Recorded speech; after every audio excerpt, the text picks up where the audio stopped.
When Bad Things Happen to Good People by Rabbi Harold Kushner, the acclaimed national bestseller. Chapter 1. Why do the righteous suffer? There is only one question which really matters. Why do bad things happen to good people? All other theological conversation is intellectually diverting. Somewhat like doing the crossword puzzle in the Sunday paper and feeling very satisfied when you've made the words fit, but ultimately without the capacity to reach people where they really care. Virtually every meaningful conversation I've ever had with people on the subject of God and religion has either started with this question or gotten around to before long. Not only the troubled man or the woman who has just come from a discouraging diagnosis at the doctor's office, but the college student who tells me that he's decided that there is no God, or the total stranger who comes to me up at a party just when I'm ready to ask the hostess for my coat and says, "I hear you're a rabbi. How can you believe that? ... They all have one thing in common. They're all troubled by the unfair distribution of suffering in the world. The misfortunes of good people are not only a problem to the people who suffer and to their families, they're a problem to everyone who wants to believe in a just and fair and livable world. They inevitably raise questions about the goodness, the kindness, even the existence of God. I am the rabbi of a congregation of 600 families, or about 2,500 people. I visit them in hospital. I officiate at their funerals. I try to help them through the wrenching pain of their divorces, their business failures, their unhappiness with their children. I sit and listen to them pour out their stories of terminally ill husbands or wives, of senile parents for whom a long life, is a curse than a blessing, of seeing people whom they love contorted with pain, buried by frustration. And I find it very hard to tell them that life is fair, that God gives people what they deserve and need. Time and time, I've seen families and even whole communities united in prayer for the recovery of a sick person, only to have their hopes and prayers mocked. I've seen the wrong people get sick, the wrong people be hurt, the wrong people die young. Like every reader of this book, I pick up the daily paper and fresh challenges to the idea of the world's goodness assault my eyes. Senseless murders, fatal practical jokes, young people killed in automobile accidents on the way to their wedding or coming from their high school prom. I add these stories to the personal tragedies I've known, and I have to ask myself, can I, in good faith, continue to teach people that the world is good and that a kind and loving God is responsible for what happens in it? People don't have to be unusual, saintly human beings to make us confront this problem. We may not even find ourselves wondering, why do totally unselfish people suffer? People who never do anything wrong, because we come to know very few such individuals, but we often find ourselves asking why ordinary people, nice, friendly neighbors, neither extraordinarily good nor extraordinarily bad, why should they suddenly have to face the agony of pain and tragedy? If the world were fair, they would not seem to deserve it. They are neither very much better nor very much worse than people we know. Why should their lives be so much harder? To ask, why do the righteous suffer? Or why do bad things happen to good people is not to limit our concern to the martyrdom of saints and sages, but to try to understand why ordinary people, ourselves and people around us, should have to bear extraordinary burdens of grief and pain. I was a young rabbi just starting out in my profession when I was called on to try to help a family through an unexpected and an almost unbearable tragedy. This middle-aged girl had one daughter, a bright 19-year-old girl who was in her freshman year at an out-of-state college. One morning at breakfast, they received a phone call from the university infirmary. "We have some bad news for you. Your daughter collapsed while walking to class this morning. It seems a blood vessel burst in her brain. She died before we could do anything for her. We're terribly sorry." Stunned, the parents asked a neighbor to come in to help them decide what steps to take next. The neighbor notified the synagogue, and I went over them to see them the next day. I entered their home, feeling very inadequate, not knowing any words that could ease their pain. I anticipated anger, shock, grief, but I didn't expect to hear the first words. They said to me, "You know, Rabbi, we didn't fast last Yom Kippur." Why did they say that? Why did they assume that they were somehow responsible for this tragedy? Who taught them to believe in a God who would strike down an attractive, gifted young woman without warning as punishment for someone else's ritual infraction? One of the ways in which people have tried to make sense of the world's suffering in every generation has been by assuming that we deserve what we get, that somehow our misfortunes come as punishment for our sins.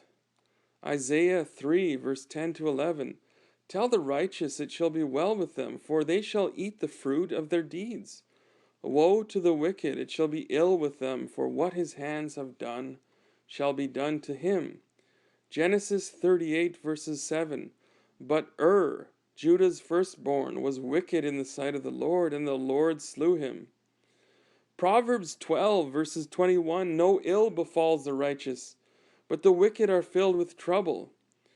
Job 14:7 says, Consider what innocent ever perished, or where have the righteous been destroyed?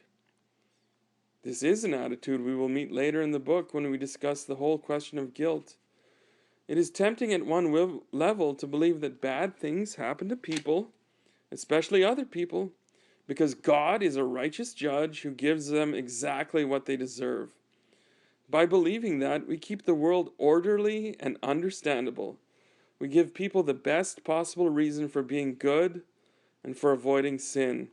And by believing that, we can maintain an image of God as all-loving, all-powerful, and totally in control. Given the reality of human nature, given the fact that none of us is perfect, and that each of us can, without too much difficulty, think of the things he has done which he should not have done. We can always find grounds for justifying what happens to us, but how comforting, how religiously adequate is such an answer? The couple whom I tried to comfort, the parents who had lost their only child at age 19 without no warning, were not profoundly religious people. They were not active in the synagogue. They had not even fasted on Yom Kippur, a tradition which even many otherwise non-observant Jews maintained. But when they were stunned by tragedy, they reverted back to the basic belief that God punishes people for their sins. They sat there feeling that their daughter's death had been their fault. Had they been less selfish and less lazy about the Yom Kippur fast some 6 months earlier, she might still be alive. They sat there angry at God for having exacted his pound of flesh so strictly, but afraid to admit that their anger for fear that he would punish them again. Life had hurt them, and religion could not comfort them. Religion was making them feel worse. The idea that God gives people what they deserve, that our misdeeds cause our misfortune, is a neat and attractive solution to the problem of evil at several levels.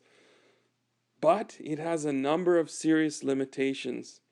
As we have seen, it teaches people to blame themselves. It creates guilt, even when there is no basis for guilt. It makes people hate God, even as it makes them hate themselves. And most disturbing of all, it does not even hit the facts.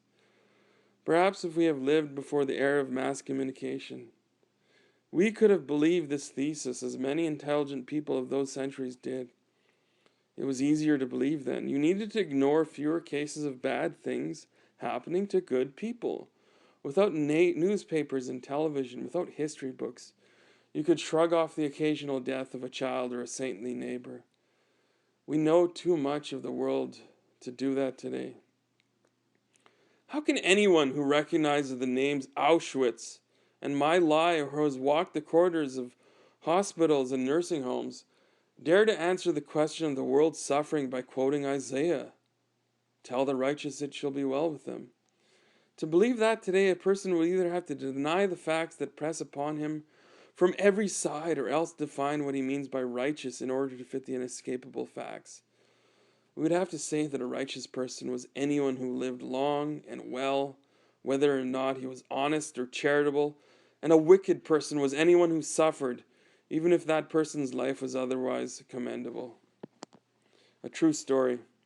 An 11-year-old boy of my acquaintance was given a routine eye examination at school and found to be just nearsighted enough to require glasses. No one was terribly surprised at the news.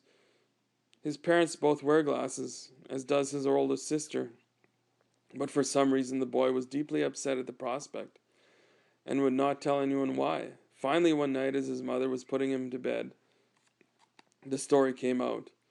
A week before the eye examination, the boy and two older friends were looking through a pile of trash that a neighbor had set out for the collection, and found a copy of the magazine Playboy. With a sense that they were doing something naughty, they spent several minutes looking at the pictures of unclothed women. When, a few days later, the boy failed the eye test at school and was found to need glasses, he jumped to the conclusion that God had begun the process of punishing him with blindness for looking at those pictures. Sometimes we try to make sense of life's trials by saying that people do in fact get what they deserve, but only over the course of time. At any given moment, life may seem unfair, and innocent people may appear to be suffering. But if we wait long enough, we believe we will see the righteousness of God's plan emerge. So, for example, the 92nd Psalm praises God for the wonderful, flawlessly righteous world He has given us, and hints that foolish people find fault with it because they're impatient and don't give God the time it takes for His justice to emerge. Psalm 92, verses 6 to 8, and verses 13 and 16. How great are your deeds, O Lord! Your thoughts are very deep. The ignorant man does not comprehend them, nor does the fool understand them. When the wicked spring up like grass, and workers of iniquity flourish, it is that they may be destroyed forever. The righteous shall flourish like the palm tree, and grow mighty like a cedar of Lebanon, to declare that the Lord is upright, my rock, in whom there is no unrighteousness. The psalmist wants to explain the world's apparent evil as in no way compromising God's justice and righteousness. He does it by comparing the wicked to grass, and the righteous to a palm of cedar. If you plant grass seed and a palm tree seed on the same day, the grass will start to sprout much sooner. At that point, a person who knew nothing about nature might predict that the grass would ultimately grow to be higher and stronger than the palm tree, since it was growing faster. But the experienced observer would know that the head start of the grass was only temporary, that it would wither and die in a few months, while the tree would grow slowly, but would grow to be tall and straight and would last for more than a generation. So too the psalmist suggests, foolish impatient people see the prosperity of the wicked and the suffering of the upright, and jump to the conclusion that it pays to be wicked. Let them observe the situation over the long run, he notes, and they will see the wicked wither like the grass, and the righteous prosper slowly but surely like the palm tree or cedar. If I could meet the author of the 92nd Psalm, I would first congratulate him on having composed a masterpiece of devotional literature. I would acknowledge that he has said something perceptive and important about the world we live in, that being honest and unscrupulous often gives people a head start, but that justice catches up to them. As Rabbi Milton Steinberg has written, consider the pattern of human affairs, how falsehood, having no legs, cannot stand, how evil tends to destroy itself, how every tyranny has eventually invoked its own doom. Now set against this the staying power of truth and righteousness. Could the contrast be so sharp unless something in the scheme of things discouraged evil and favored the good? Anatomy of faith. But having said that, I would be obliged to point out that there is a lot of wishful thinking in this theology. Even if I were to grant that wicked people don't get their way with wickedness, that they pay for it in one way or another, I cannot say amen to this claim that righteous flourish like the palm tree. The psalmist would have to believe that, given enough time, the righteous would catch up and surpass the wicked in attaining the good things of life. How does he explain the fact that God, who is presumably behind this arrangement, does not always give the righteous man time to catch up? Some good people die unfulfilled. Others find length of days to be more of a punishment than a privilege. The world, alas, is not so neat a place as the psalmist would have us believe. End of paragraph 1 on chapter 14 of chapter 1, Why Do the Righteous Suffer? When Bad Things Happen to Good People, by Harold S. Kushner.